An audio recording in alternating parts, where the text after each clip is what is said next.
Bueno, regresamos con ustedes. Como les habíamos informado, hoy íbamos a hablar de Ucrania, de Rusia, de Europa y de este conflicto que ha vinculado a todo el mundo de una manera u otra, ya sea en la parte comercial, la parte de la distribución de alimentos, como el conflicto bélico que todo el mundo le tiene miedo a que le llegue una bala a un familiar suyo o a uno de algún lugar, que ya no somos de un lugar o estamos en un lugar. De repente usted aquí tiene un hijo que está en Rusia, tiene un hijo que está en Austria, en Alemania, en Ucrania, y ya usted tiene un familiar que está en peligro. Margarita Katrenko es una joven ucraniana que vive en República Dominicana, y yo les decía que parecía ya aplatanada, y ya me lo demostró que sí, que está aplatanada, es caribeña y prácticamente americana. Ella está aquí. Buenos días, Margarita. Bienvenida a Periodismo y Sociedad. Gregory Caimares y Andrés Mato. Buenos días, buenos días. Muchas gracias por la invitación. Para mí es un placer compartir este tiempo de la mañana con ustedes. Gracias. Margarita, yo tengo que mencionar, Licho, antes que cualquier tema ya directo con Ucrania, lo que el televidente ha visto y ha escuchado, que una dama ucraniana habla español con la igual fluidez que tú y que yo. O sea, explíquenos esa partecita, cómo se explica ese dominio total que usted tiene del español. Se llama Margarita, el apellido sí es ruso, ucraniano, pero explíquenos de usted esa partecita. Bueno, lo que pasa es que Margarita realmente es un nombre ruso. Se usa latino, pero realmente Margarita es un nombre muy común en Rusia. De hecho, mi nombre mi papá lo sacó de un libro de un autor ruso que se llama Mikhail Bulgakov, que se llama El Maestro y Margarita. O sea, mi nombre es Margarita Igorevna Katrenko Valera. Mi mamá es dominicana, por eso yo... Valera. Sí, Valera. Por eso yo hablé el español desde chiquita y por eso lo hablo de manera tan fluida. Aparte de que me pasé gran parte de mi infancia en países de Latinoamérica y desde los 12 años vivo aquí de manera constante. ¿Y el tiempo viviendo en Ucrania? No, yo viví hasta los 6 años. Allá en ese momento era la Unión Soviética. Recuerde que Ucrania se independiza en el 1991, o sea que hasta ese momento era parte de la Unión Soviética. Yo nací en la ciudad de Kharkov, en Ucrania, es una de las ciudades que ahora mismo está... ocupada. No está ocupada todavía, están en el proceso del ataque, de la escaramuza por la ocupación de la ciudad de Kharkov. ¿Cuántos habitantes tiene Ucrania aproximadamente? 40 millones de habitantes tenía antes de la invasión. Recuerden que se estima que más o menos 6 millones de personas se fueron luego de la invasión y alrededor de 14 millones de personas han sido desplazadas internamente en el país. Por ejemplo, mi hermana vivía en la ciudad de Volnovaja, que es una de las ciudades que está cerca de Mariupol. Y su casa fue bombardeada en los primeros días de la invasión. La invasión empezó un jueves, su casa fue bombardeada el domingo siguiente, pero curiosamente fue bombardeada por el ejército ucraniano. ¿Y cómo se explica? ¿Cómo se explica que si su hermana vive en Mariupol y le empieza la invasión y a los 3 días recibe un ataque de su casa, un ataque balístico, pero de los mismos ucranianos? ¿Cómo se explica eso? No, pero es que recuerda que los ucranianos están bombardeando toda la región del Donbass. O sea, el conflicto, lo que pasa es que lo que se presenta en los medios de comunicación es solamente, que Rusia está destruyendo y que Rusia está bombardeando, pero la realidad es que el ejército ucraniano también bombardea. Para que entremos a eso, Margarita, a mí me gustaría que brevemente me describa, o nos describa, el papel de Ucrania, porque Ucrania es un enclave importante. Sí. En el aspecto militar, porque ahí está Chernobyl, ahí hay varias zonas de defensa estratégica de Rusia y de la zona, Así pero también en la parte de la producción alimenticia. Y como es una zona tan vasta, tiene una población holgada, porque como que permite mucho, tiene una proyección al desarrollo ahí. Hablen un poco de eso.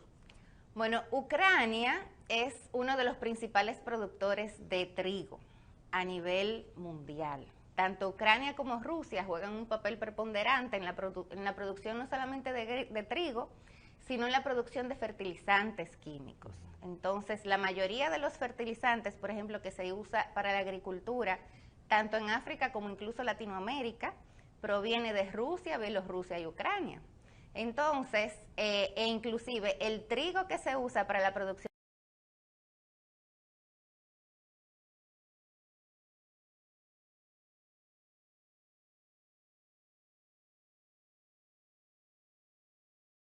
de alimentos en la mayoría de los países de África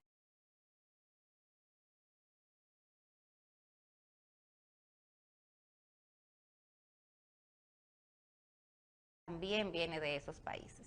Entonces, esa es la razón por la que este conflicto tiene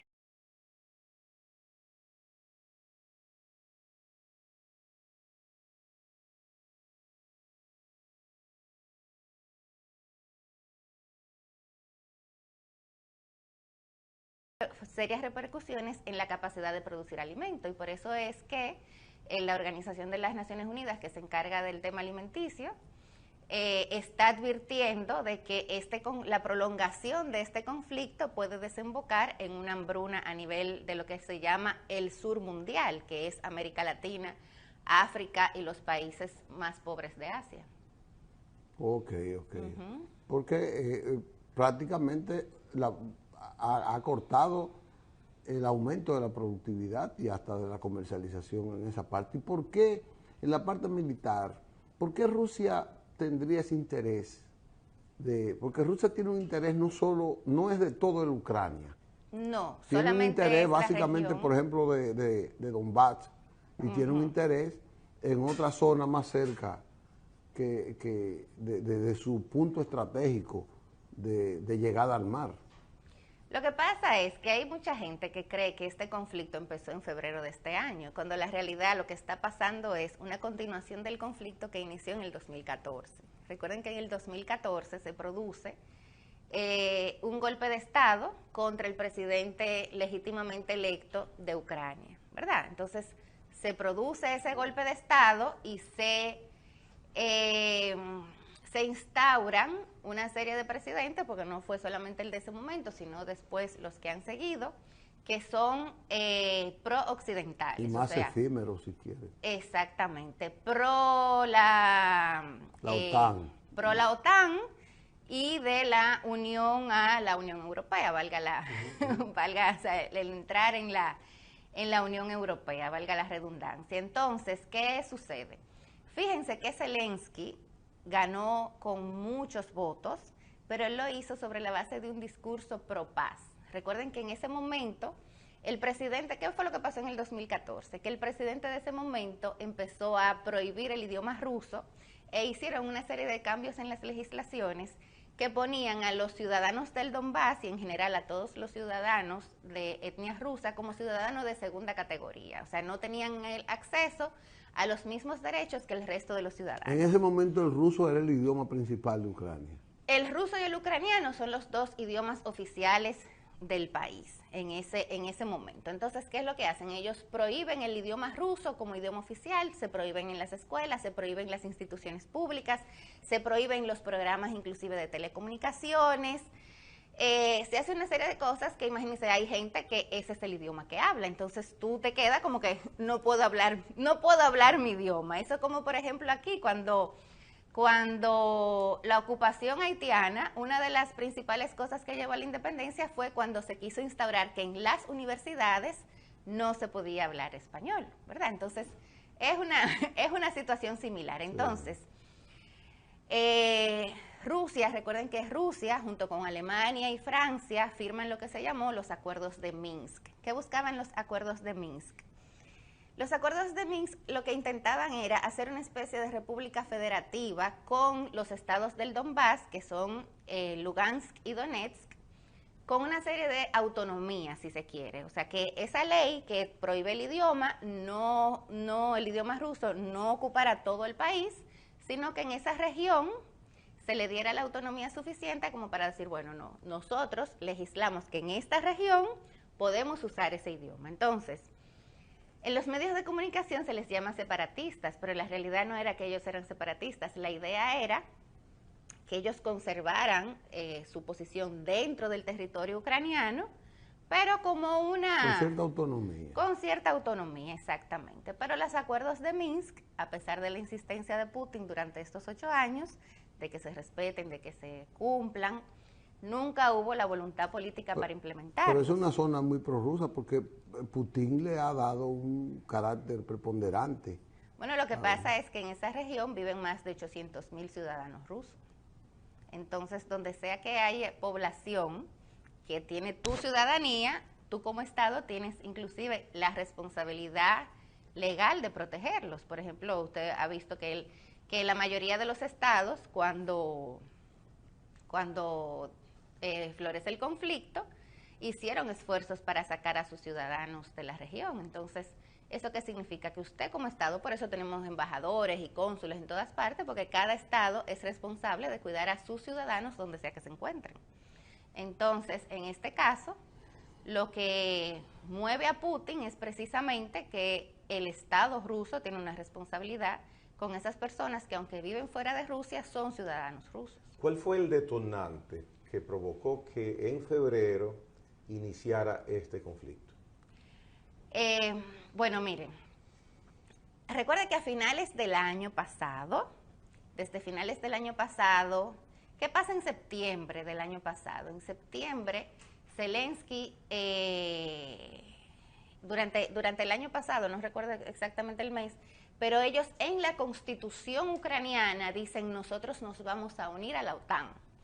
Y no solamente nos vamos a unir a la OTAN, ellos dicen, nosotros vamos a recuperar militarmente a Crimea. Recuerde que Crimea se anexiona a Rusia en el 2014, o sea, ya a partir del 2014, eso ya empieza a formar parte ya de la República Federativa. Y que hay que ver la importancia que tiene Crimea para todo lo que es el ambiente de esa región.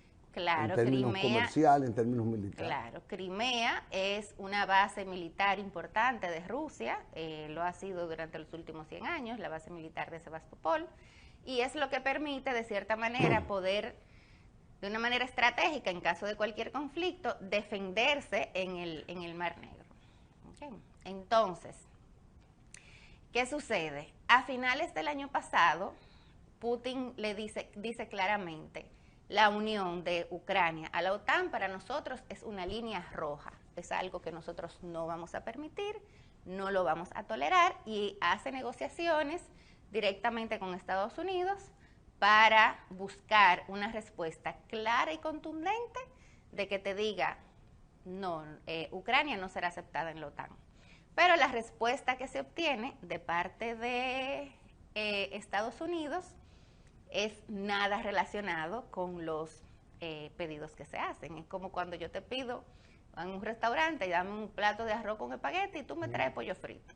Sí, es como Estados Unidos como que mantuvo una política agresiva en la geopolítica de sacar terreno de Rusia, de acercarse más al Kremlin. Entonces, de una manera recuerde física. que los aprestos para ingresar tanto a Ucrania como a Georgia, que son territorios que hacen frontera con Rusia en la OTAN, están desde el periodo Georgia 2004, era otra 2008. república salida de Rusia.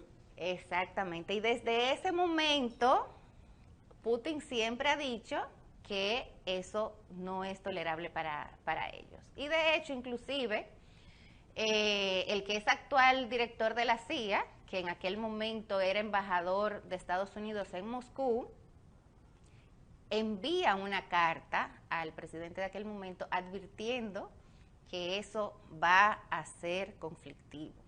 De hecho, Angela Merkel en su momento inicialmente se opuso a aceptar la candidatura de Ucrania en la OTAN, precisamente porque saben que van a tener problemas. ¿Por qué Ahí se Putin fortaleció no el quiere? liderazgo político de Angela Merkel cuando Claro. quiso ser mediadora en esa parte. ¿Por qué Putin no puede tolerar que Ucrania sea miembro de la OTAN? ¿Por qué? Me lo va a decir en breve. Ok. Vamos a una pausa y venimos de nuevo con Margarita Katrenko, ucraniana, rusa. Ya veo que tiene una amplia simpatía, un corazón ruso porque su padre era ruso o es. Y volvemos aquí porque ella es dominicana ya, que se deje el cuento. Nos vemos en breve.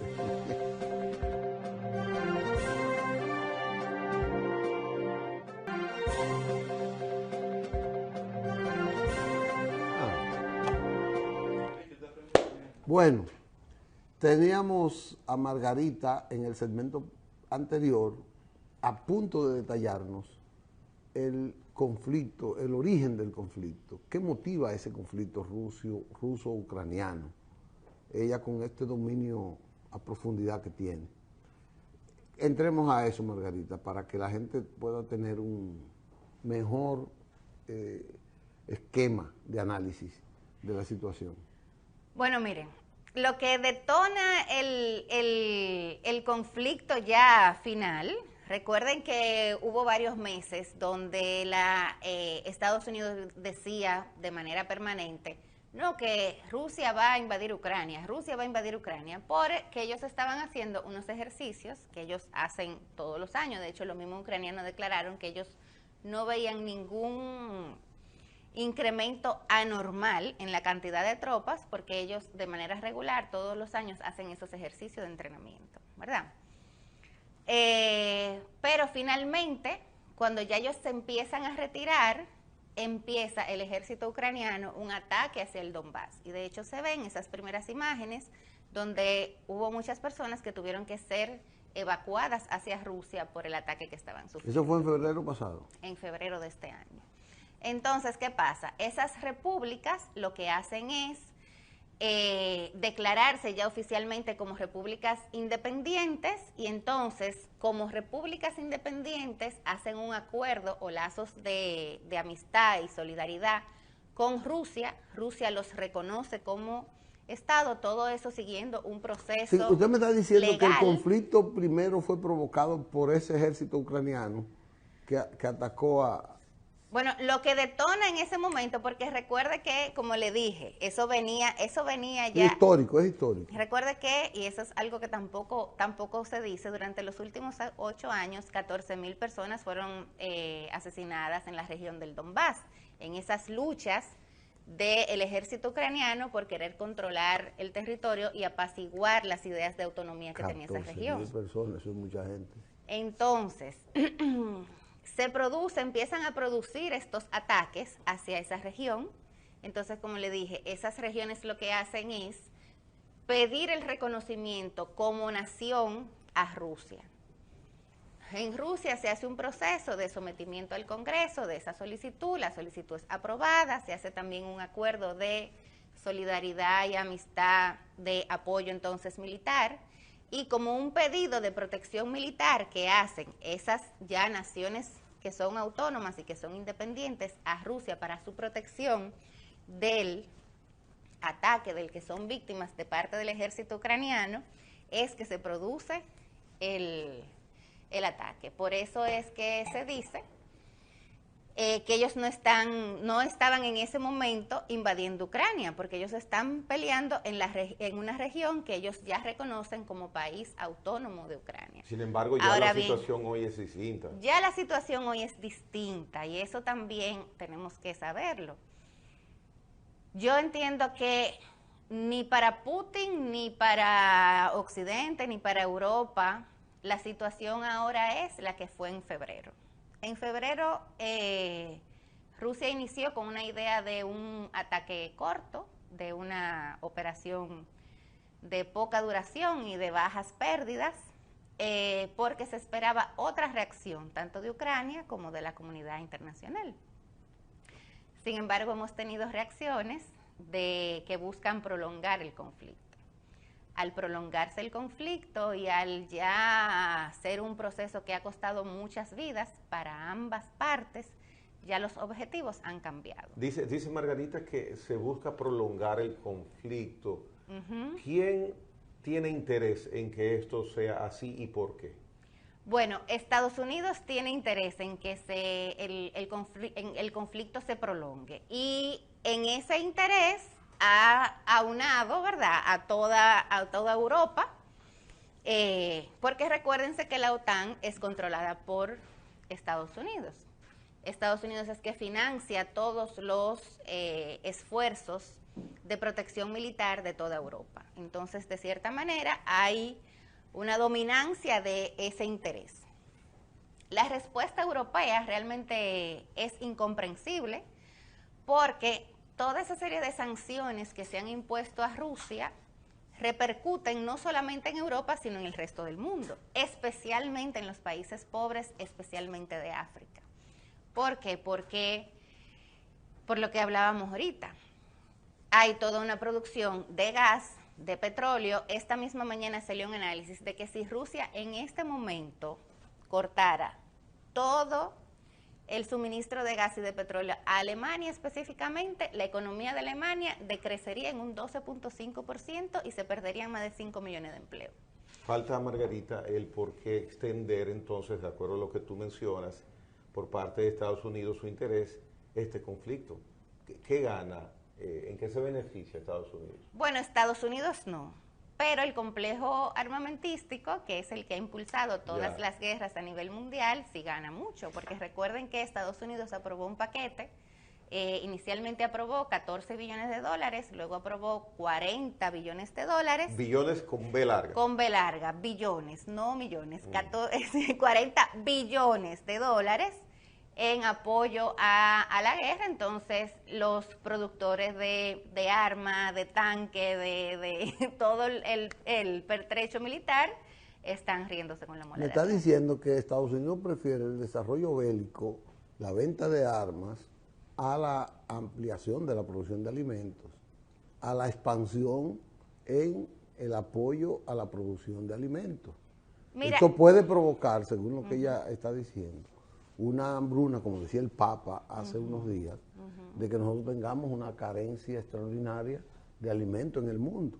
Claro. Y viene la hambruna, y viene una serie de cosas, pero puede venir la rebelión de pueblos, que hablábamos detrás del bastidores, que esto puede llevarse muchos gobiernos, muchas democracias. Fíjese que una de las cosas que se dice es que la razón por la que Europa ha abrazado la defensa de Ucrania es un asunto de la defensa de los valores y de la democracia y de los valores europeos. Sin embargo, el conflicto, como usted mismo dice, es una amenaza para la democracia alrededor del mundo, porque a medida que se dan esas situaciones de la escasez de alimentos, de que todo sube de precio, de que no hay petróleo, no hay gas, por lo tanto las fuentes de energía se hacen más caras. Señores, la energía encarece todo lo demás. Ahora mismo estamos y está usando subiendo en todos los países del mundo. Entonces, eso te crea el caldo de cultivo perfecto para que surjan una serie de líderes populistas, especialmente en los países pobres de la mayoría de los países, que conviertan los gobiernos que actualmente han sido democráticamente electos. A mí me quedan dos preguntas. No creo que te dé tiempo para dos. Porque falta poco tiempo. Margarita es pro Putin, pro Rusia. Y segundo, ¿a qué se dedica Margarita, que domina también este tema, estando tan lejos de su país de nacimiento? Mire, yo no soy ni pro Putin ni pro Ucrania. Esto es para mí simple y sencillamente, yo soy dominicana, la única nacionalidad que tengo es la dominicana. Yo simple y sencillamente estoy haciendo un análisis que trato de que sea lo más objetiva posible dentro de lo que mis defectos humanos me permiten, de la historia y lo que ha pasado. O sea, es una situación de análisis de cuáles son los hechos. Y recuerden, yo creo mucho en la política del realismo, la realpolitik, como se le dice, donde no es un asunto de si Ucrania tiene derecho a unirse a la OTAN. Bueno, es que hay situaciones de fuerza mayor que te indican que lo que más te conviene a ti es no pertenecer a la OTAN. No ser de derecho. Entonces, Margarita, en el breve tiempo que nos queda, Faltó ella un decir minuto. ¿A qué se dedica? Ah, Que domina también estos temas. bueno, lo que pasa es que mi papá era historiador, a mí me encanta la historia, mi mamá es antropóloga, o sea, yo soy una amante de la historia, entonces siempre me ha gustado mucho la historia no solamente de esa región, sino del mundo. Ella nació en una cuna de cultura, fue que nació. Margarita, finalmente, Zelensky pudiera ser relevado en cualquier momento por una rebelión en Ucrania. El que surja va a surgir con una visión distinta a la de él. Eso no puede ocurrir en breve tiempo. Eso es muy difícil que ocurra porque Estados Unidos no va a soltar el dominio de esa región. Eso nada más podría suceder, o sea, que surja un liderazgo político que tenga una corriente distinta a la de Zelensky, solamente podría ocurrir si Estados Unidos suelta todos sus intereses en esa región, y eso es muy poco probable. Sin Zelensky habría una negociación más factible, porque Putin tiene a Zelensky como un hostigador a la paz. Sí, y de hecho, por ejemplo, una de las teorías que se ha debatido es que sea Zelensky o que sea otro, mientras sea Estados Unidos que controle, van a ser las mismas posiciones. Las mismas cosas. Y recuerde que todas las posiciones disidentes dentro de Ucrania están siendo silenciadas, y todo el ucraniano que dice no quiero guerra, lo meten preso. Correcto. Wow. Señores, Wow. ya ella con ese fin que ella me dio, ya me dio la respuesta correcta de lo que yo estoy diciendo. Señores, hemos tenido una brillantísima exposición de Margarita Katrenko aquí en este Periodismo y Sociedad de hoy sobre el conflicto ruso-ucraniano. Ella deberá volver para que nos ilustre más profundamente de este conflicto, la parte histórica, la parte sociológica, la composición sociológica de estas naciones. Yo le agradezco mucho que haya accedido este día a venir aquí, y sinceramente que nos sentimos altamente orgullosas de tener una dominicana con esas raíces y con esa cultura.